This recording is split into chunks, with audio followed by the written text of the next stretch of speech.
मुनीरुल हक से। मुनीर, सबकी नज़रें जो हैं 2026 के T20 वर्ल्ड कप पर हैं। 2024 का T20 वर्ल्ड कप भारत ने जीता, फाइनल में साउथ अफ्रीका को हराया और जो जीतने वाले दोनों भारत के स्टार्स थे वो रिटायर हो गए हैं, रोहित शर्मा और विराट कोहली। अब एक नई टीम है, सूर्या कुमार यादव को उन्होंने T20 का कप्तान बनाया हुआ है। पाकिस्तान की बड़ी मायूस कुन कारकर्दगी रही उस T20 वर्ल्ड कप में। अब आप क्या देखते हैं कि अब जो वर्ल्ड कप आ रहा है उसके लिए अभी तक तो सलमान अली आगा ही पाकिस्तान क्रिकेट बोर्ड के कप्तान थे और शायद आप कप्तान तब्दील भी ना करें क्योंकि वक्त बहुत कम है, लेकिन आपके ख्याल में क्या समझते हैं कॉम्बिनेशन हम बनाने में कामयाब हो गए? क्योंकि 30 जनवरी से 5 फरवरी तक 30 जनवरी से 5 फरवरी तक पाकिस्तान और ऑस्ट्रेलिया के दरमियान 3 T20 मैचेस पाकिस्तानी सरजमीन पर खेले जाएंगे और फिर ऑस्ट्रेलिया की टीम यहीं से भारत रवाना हो जाएगी। तो ओवरऑल आप इसको कैसे देखते हैं? बहुत बहुत शुक्रिया इकबाल बेग। ये जो ट्राई सीरीज़ की आपने बात की जो 30 जनवरी से होगी ऑस्ट्रेलिया से, मेरा ख्याल है फाइनल रिहर्सल 3 मैचेस हैं T20 तीन T20 इंटरनेशनल।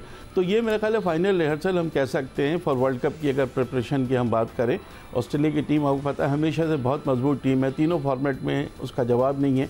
तो ये अच्छी एक सीरीज़ पाकिस्तान को होगी कि जिससे पाकिस्तान को अंदाज़ा होगा। आपने अपने इंटरव्यू में बताया कि हमारे मैचेस श्रीलंका में होंगे, कोलंबो में होंगे मैचेस, तो जाहिर है वहाँ की विकटें जो हैं वो स्पिन फ्रेंडली विकटें हैं। उनकी भी श्रीलंका के भी स्पिनर्स अच्छे हैं, हमारे पास भी अच्छे हैं, दीगर टीमों को भी स्पिनर फ्रेंडली विकटों पर खेलना होगा। इकबाल, हालात तो पाकिस्तान के लिए बहुत ज़्यादा कोई इतने अच्छे नहीं हैं जितने हमारे माजी में हुआ करते थे, लेकिन आपको पता है 2023 के बाद से 2023 का वर्ल्ड कप ले लें, 2024 का T20 वर्ल्ड कप ले लें, चैंपियंस ट्रॉफी ले लें या कोई भी फॉर्मेट ले लें, पाकिस्तान की टीम की वो कारकर्दगी नहीं है जो हम समझते थे। 2022 के हम फाइनल में पहुंचे और इंग्लैंड से हार गए T20 वर्ल्ड कप के, उसके बाद से डिक्लाइन आया है। बिल्कुल सही है इकबाल, लेकिन आपको याद हो तो वो भी हम इस वजह से जीते थे कि नीदरलैंड की टीम ने हरा दिया था साउथ अफ्रीका को, वरना शायद हम नहीं पहुँच पाते। लेकिन बहरहाल फाइनल में पहुँचना भी एक बड़ी बात होती, चाहे उसके पीछे कोई भी अनासर हो। लेकिन अब आपको ये देखना है कि आपकी टीम इस वक्त कहाँ खड़ी है। आपने बात की सलमान अली आगा की कि उनको कप्तान बनाया जाएगा। आप पिछले 10-15 मैचेस उनके उठा के देख लें, वो T20 में उनसे रन नहीं हो रहे, वो वनडे में बहुत अच्छे रन बना रहे हैं, टेस्ट के बहुत अच्छे 8-10 ओवर किए, कर भी नहीं रहे। आप बॉलिंग में जब से शाहिद अयूब को उन्होंने इंट्रोड्यूस किया उसके बाद से ऐसा लगता है कि उन्होंने अपने आप को पसे पर्दा चले गए कि बॉलिंग में नहीं और बैटिंग उनसे स्कोर नहीं, और कोई मैच वो फिनिश नहीं कर रहे, किसी मैच में बड़ा स्कोर नहीं कर रहे। पिछले 10 मैचेस से तो आई थिंक उनकी कोई भी 50 नहीं है। बहुत सी बातें ये कही गई हैं कि सलमान अली आगा जो है T20 के प्लेयर नहीं हैं, इनको कप्तान बना दिया गया और आप कहने का मजबूरी है, इतना वक्त नहीं है कि हम नए कप्तान को ले सकें। तजर्बात तो नहीं कर सकते, तजर्बात करने का वक्त नहीं है इकबाल। बेहतर होता है कि शाहीन शाह अफरीदी को वाइट बॉल का ही कैप्टन बना देते, जब आपको वनडे में चेंज करना था तो आप इनको T20 का चेंज, एक नए चीज़ नज़र तो आती है। शाहीन शाह अफरीदी लाहौर कलंदर्स की कप्तानी कर चुके हैं, जितवा चुके हैं, 3 दफ़ा जितवाए, एक दफ़ा फाइनल में पहुंची उनकी टीम। तो शाहीन शाह अफरीदी को तजुर्बा तो है इकबाल। ये T20 के कप्तान इनको बनना चाहिए था। अगर वनडे का भी बना दिया था आपने, रिजवान पर आपको एतमाद नहीं है, आपने वनडे तो ठीक है, चले आगे बढ़ेंगे, मूव फॉरवर्ड वाली बात होती है। लेकिन आपने जैसा भी बताया अपने इंट्रो में कि कुछ प्लेयर हमारे जो हैं वो परफॉर्मेंस फास्ट बॉलिंग नहीं हो रही है। नसीम शाह को हम बहुत अरसे से देख रहे हैं कि नसीम शाह उस रिदम में नहीं है जैसे वो बॉलर होते थे। शाहीन शाह अफरीदी की फिटनेस भी कभी कभी जैसे अब उनको रेस्ट दिया जा रहा है मैचेस में, किसी में है किसी में नहीं है। तो ये चीज़ें हमें देखने की। एक बॉलर जो हमारा बड़ा टैलेंटेड बॉलर अब्बास अफरीदी, उसको पता नहीं क्यों इग्नोर किया जा रहा है। भेज दिया उसको हांगकांग, लेकिन हांगकांग में उसने अपनी जो बैटिंग की झलक भी दिखाई है ना, जो अब T20 में आपको ज़रूर होता है, वो जो कैमियो इनिंग्स वाली बात होती है। तो अब्बास अफरीदी को आपको टीम में रखना चाहिए। वसीम जूनियर को आपने टीम में रखा, कुछ परफॉर्मेंस उन्होंने देना शुरू कर दी है, तो ज़रूरी है एक तो यंग ब्लड आएगा, दूसरे का वो बहुत परफॉर्मेंस दे रहे हैं।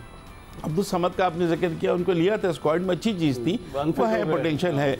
अभी हमने देखा कि एशिया कप राइजिंग स्टार में 2 दिन में माह सदाकत और साद मसूद 2 प्लेयर मिले जिनकी कमेंटेटर्स बड़ी तारीफ करेंगे, फ्यूचर है पाकिस्तान का।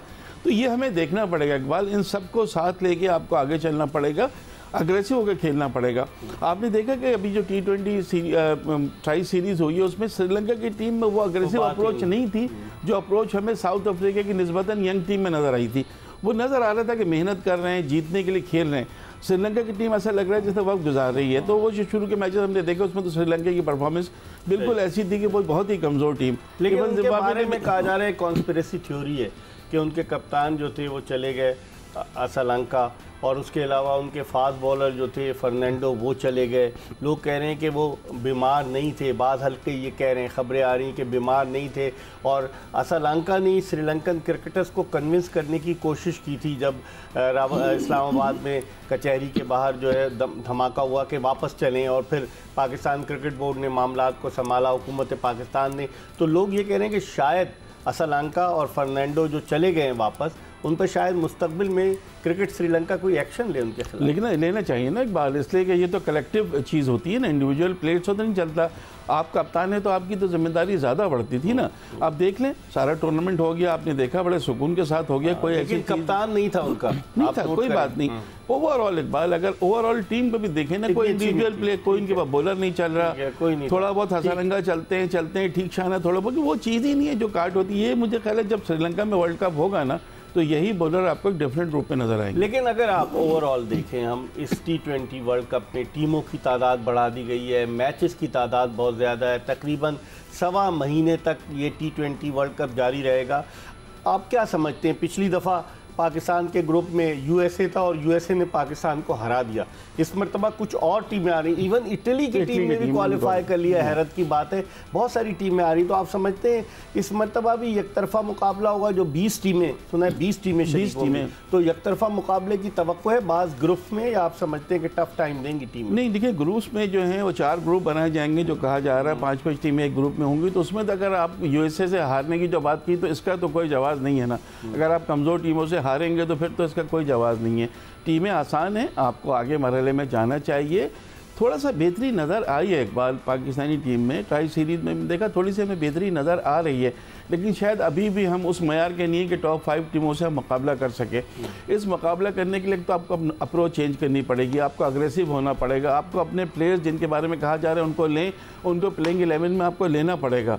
अब मैंने बात की माँ सदाकत की, आपको इनको लेना चाहिए, कहीं ना कहीं इनको इंडक्ट करना चाहिए। टॉप ऑर्डर के बैट्समैन भी, स्पिनर बहुत अच्छे हैं, फील्डर बहुत अच्छे हैं, लेकिन तो कितने टॉप ऑर्डर के रखेंगे मुनीर? आप ये भी तो सवाल देखें कि फ़खर जमान भी इनिंग्स ओपन करते हैं, साहबजादा फरहान भी इनिंग्स ओपन करते हैं, साइम अयूब भी इनिंग्स ओपन करते हैं, तो कितने? और फिर बाबर और चले रिजवान की भी बात करूंगा, लेकिन पहले ये बताएं कितने टॉप ऑर्डर? इकबाल आपकी बात बिल्कुल ठीक है, लेकिन अगर आपके पास टैलेंट ही टॉप ऑर्डर का आ रहा है तो आप क्या करेंगे? हसन नवाज भी, हसन नवाज को तो आपने मिडिल ऑर्डर में कर दिया, अब फ़खर जमान भी मिडिल ऑर्डर में आ रहे हैं। आप ये देखिए, ये ज्यादती है। देखिए फ़खर को 5वें नंबर पर खिलाना, ये उसके साथ भी ज्यादती है और पाकिस्तानी टीम के साथ ज्यादती, वो है ही नहीं। वो पावर प्ले का सही इस्तेमाल करता है, असल मसला वो है ही टॉप ऑर्डर का प्लेयर। अब आपकी मर्जी। अब साहबजादा फरहान ने भी एक मैच में बड़े अच्छी इनिंग्स खेल दी, 45 गेंदों पर 80 रन बना दिए, बहुत ही डिफरेंट नज़र आए।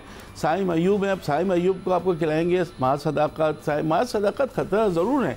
मैं आपको बता दूं, साइम अयूब, फ़खर जमान या ये तीनों, साहबजादा फरहान, तीनों के लिए वो खतरा हो सकता है। बहुत अच्छी परफॉर्मेंस उनकी जा रही है, आपको देखना चाहिए इकबाल। अब्बास आफरीदी को आपको लेना चाहिए, आपको अबरार को मुस्तकिल मौका देना चाहिए। कभी बिठाते हैं, खिलाते हैं, मैन ऑफ द मैच जो आता है अगले मैच में रेस्ट करा देते हैं। ये ज्यादती है, क्योंकि T20 वर्ल्ड कप के लिए आपको पता है किसी एक मनपसंद खिलाड़ी को भी लाने की बात की जा रही है, कि कोशिशें होती थी, जो अगर होता है तो बहुत पाकिस्तान के लिए नुकसानदेह होगा। अच्छी टीम है। जो अच्छी चीज़ है इकबाल के 2 प्लेयर्स जो है ना, नवाज और फ़हीम अशरफ, इनकी कारकर्दगी जब से हुआ है, ये PSL से मैं देख रहा हूँ उनको, फ़हीम अशरफ उसके बाद कर रहे हैं, बॉलिंग नवाज कितनी अच्छी बॉलिंग कर रहे हैं। कभी उनको नई बॉल करते हुए नहीं देखा था फ़हीम अशरफ को, नई गेंद भी कर रहा है। नवाज तो मिडिल ऑर्डर में बहुत अच्छी बॉलिंग कर रहे हैं, बैटिंग भी करते हैं, मैन ऑफ द मैच भी होते हैं। तो ये हमारे लिए अच्छी चीज़ है कि ये 2 प्लेयर जो हमें लग रहे थे कि डिस्कार्ड हो गए, इन्होंने कमबैक किया और बड़ी मेहनत से कमबैक किया। तारीफ करनी पड़ेगी, जब आप अच्छा खेलते हैं तो आपकी तारीफ करें। मिडिल ऑर्डर में 2 अच्छे आपको ऑलराउंडर मिले। ठीक है, इस पर हम मजीद गुफ्तगू करेंगे। वक्त हो गया प्रोग्राम में एक ब्रेक का। ब्रेक के बाद मुनीरुल हक के साथ दोबारा आपको ज्वाइन करेंगे और बात करेंगे क्या विकेट कीपिंग का मसला हल हो गया है पाकिस्तान का, क्योंकि स्टैंड इन जो विकेट कीपर हैं, जिसे कहना चाहिए कि उस्मान खान, उनके बारे में ही कहा जाता है कि वो जो है उनको ऐसी, वो मतलब रेगुलर विकेट कीपर नहीं है लेकिन पार्ट टाइम विकेट कीपर है, लेकिन उनके साथ साहबजादा फरहान को भी पाकिस्तान क्रिकेट बोर्ड की सिलेक्शन कमेटी कहती है विकेट कीपर है। तो इस पर भी बात करेंगे एक ब्रेक के बाद, कहीं जाएगा नहीं। Stay tune to Express news.